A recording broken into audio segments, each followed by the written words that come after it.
আসসালামু আলাইকুম। জীবননগর উপজেলা আন্দুলবাড়িয়ায় একটি বিদ্যালয়ে ডিজিটাল স্ক্রিনে ভেসে উঠল আওয়ামী লীগ আবার ভয়ঙ্কর রূপে ফিরে আসবে। সাথে আছে আমি ফারজানা নূপুর। আমাদের চুয়াডাঙ্গা প্রতিনিধি মুনায়েম হোসেনের পাঠানো তথ্য ভিডিও চিত্রে দেখুন বিস্তারিত। চুয়াডাঙ্গায় জীবননগর উপজেলায় একটি সরকারি প্রাথমিক বিদ্যালয়ে মূল ফটকের ডিজিটাল সাইনবোর্ডের স্ক্রিনে আওয়ামী লীগ আবার ভয়ঙ্কর রূপে ফিরে আসবে এমন লেখা ভেসে উঠেছে। এতে স্থানীয় মাধ্যমে চরম উত্তেজনা বিরাজ করছে। স্থানীয়রা তদন্তপূর্বক দ্রুত ব্যবস্থা নিতে প্রশাসনের প্রতি আহ্বান জানিয়েছেন। আজ সন্ধ্যার পর উপজেলা আন্দুলবাড়িয়া বালিকা উচ্চ বিদ্যালয় মাঠে ডিজিটাল ফটকে সাইনবোর্ড স্ক্রিনে এই লেখা ভেসে উঠতে দেখেন স্থানীয়রা। এরপরই তোলপাড় শুরু হয়। এদিকে খবর পেয়ে জীবননগর থানা পুলিশ সহ জেলা ঊর্ধ্বতম কর্মকর্তা ঘটনাস্থল পরিদর্শন করেছেন। এ ঘটনায় জীবননগর উপজেলা কৃষি অফিসার আলমগীর হোসেনকে প্রধান করে ৩ সদস্য বিশিষ্ট একটি তদন্ত কমিটি গঠন করা হয়েছে। কমিটির বাকি ২ সদস্য হলেন সরকারি উপজেলা শিক্ষা অফিসার মোহাম্মদ ফিরোজ ইসলাম ও আইসিটি অধিদপ্তরের জীবননগর উপজেলা সরকারি প্রোগ্রামার অফিসার মাহমুদুর রহমান। জীবননগর উপজেলা নির্বাহী কর্মকর্তা ইউএনও মোহাম্মদ আল আমিন এ তথ্য নিশ্চিত করেছেন। তিনি বলেন, এই ঘটনায় ৩ সদস্য বিশিষ্ট একটি তদন্ত কমিটি গঠন করা হয়েছে। ২ কার্যদিবসের মধ্যে তদন্ত প্রতিবেদন জমা দিতে বলা হয়েছে।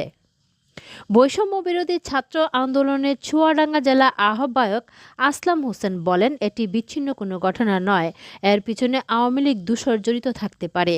তিনি বলেন, দীর্ঘ ১৭ বছর ফ্যাসিবাদী দল ক্ষমতা থেকে সচিবালয় থেকে স্থানীয় ওয়ার্ড পর্যন্ত দলীয়করণ করেছে।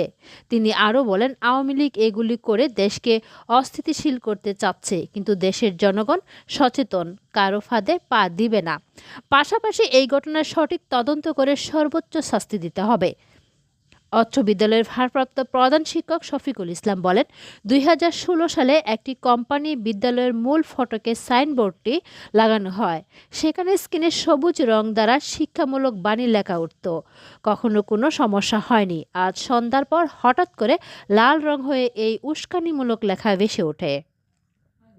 বিষয়টি তাৎক্ষণিকভাবে প্রশাসন ও উপজেলা শিক্ষা অফিসারকে জানানো হয়। তিনি আরও বলেন, সাইনবোর্ডটি বৈদ্যুতিক সংযোগ বন্ধ করে দেওয়া হয়েছে।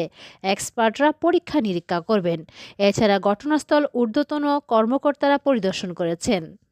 উপজেলা শিক্ষা অফিসার ইসমাইল হোসেন বলেন, এটি ইন্টারনেটের মাধ্যমে অ্যাপস দ্বারা পরিচালিত হয়।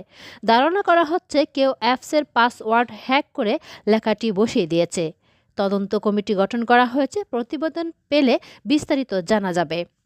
জীবননগর থানা পুলিশ পরিদর্শক ওসি মামুন হোসেন বলেন, খবর পেয়ে ঘটনাস্থলে পুলিশের একটি টিম পরিদর্শন করেছে। আমিও ঘটনাস্থলে যাচ্ছি। ধন্যবাদ লোকালয় বার্তার সঙ্গে থাকার জন্য। টিওনো সাহেব আর ওসি সাহেব আমাদের সাথে কথা হয়েছিল।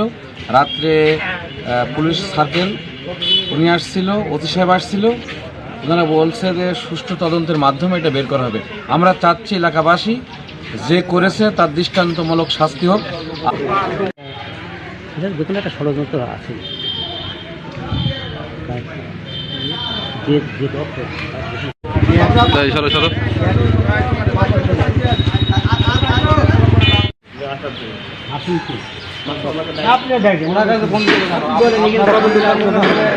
আপনারা প্রতিষ্ঠানে আপনারা ডাকেন, আপনারা ডাকেন, শিক্ষকরা ডাকেন, শিক্ষকরা ডাকেন, প্রধান শিক্ষকরা লাগবে আসতে।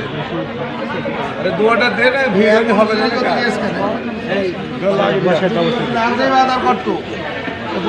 আপনি যে কথাটা বলেন এটা শেষ করেন। আর ওই লাইনটা দিতে হবে তো।